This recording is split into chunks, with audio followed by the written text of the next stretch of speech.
Changes could be on the way for policing in Brooklyn Center. The city is currently in the process of remaking the police department. The move comes after the fatal police shooting of Daunte Wright in April during a traffic stop. But as Sonia Goins reports, the city is considering bringing in additional reinforcement if police staffing continues to decrease. According to the Brooklyn Center city manager, the police department is down about 7 officers. Now the city is looking at ways to address the staffing issue.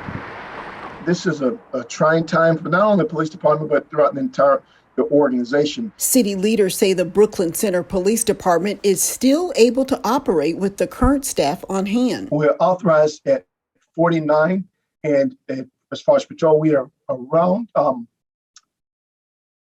42 officers. City manager Reggie Edwards says the department is down officers for a variety of reasons, including resignations, retirement, or illness. The city is considering several options to make up for the staffing shortage, including possibly contracting with the Hennepin County Sheriff's Office. That includes doing work with trying to retain our current workforce.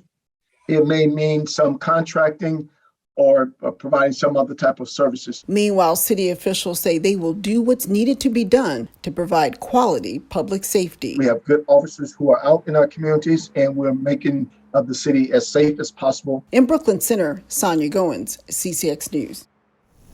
Add Brooklyn Park to the list of local government entities requiring masks. The city will require masks for all its employees inside its facilities starting Friday. We're told the public will be required to wear masks inside Brooklyn Park city facilities starting August 10th. Hennepin County, Minneapolis, and St. Paul are among other government agencies to require masks. A local state senator has announced she will retire at the end of her term. DFL State Senator Chris Eaton will serve through 2022. She represents District 40, which includes Brooklyn Center and the southern half of Brooklyn Park. Eaton has been elected to the Minnesota Senate 4 times. She was first elected in 2011. And we know of at least one candidate who will seek the Senate seat. Current Brooklyn Park City Council member Susan Pa has announced she will run as a DFL candidate. Pa has served on the City Council since the fall of 2016. Just in time for the State Fair, Maple Grove has opened up its brand new mobility hub at the transit station. It will better coordinate the many different travel options, including ride-sharing services, transit, and biking. And then with the pandemic happening, we definitely recognize the need to pivot. We might not have the strongest commuter market anymore, so it was a good time to think about how can we use this facility, how can we embrace the change in mobility habits and patterns. A portion of the transit station's busway and parking lot were reconfigured to create the new hub. You'll notice better signage, dedicated bus lanes, improved amenities, and temporary parking stalls to help alleviate congestion. There's also charging stations for electric vehicles. Maple Grove Transit officials say commuting is still down by as much as 50% of what it was pre-pandemic, but they do think there will be a bump up after Labor Day. Now to a different development trend we are seeing more often.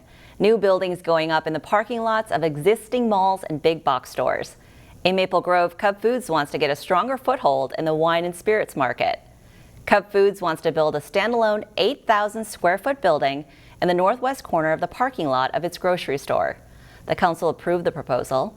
Developers say the liquor store would most likely be ready to open in January.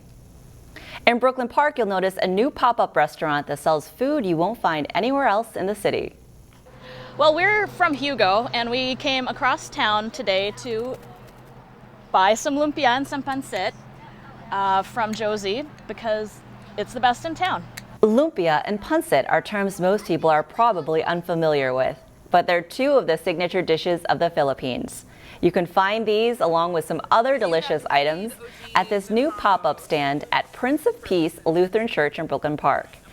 Kumain means eat in the Tagalog language. It's a restaurant that was started by local chef Josie Chouette. Every Wednesday during lunch and dinner, she sells traditional Filipino food outside of the church. Well, the skewers taste exactly like my dad made them as I was a kid. This is the real thing. Pancit tastes just like my grandma's. The lumpia is better than my grandma's. This is good stuff. Kumain is open Wednesdays from 11:30 to 2:30 and again from 4:30 to 7 p.m. The owner has plans to open a food trailer next spring.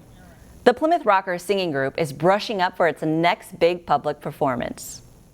We'll be at the State Fair September 1st on the Cosmos stage next to the 4-H building. So come see us.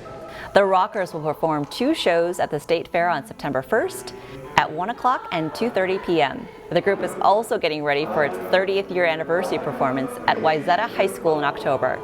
The Plymouth Rockers are always looking for new members, and anyone 55 and older who loves to sing is welcome.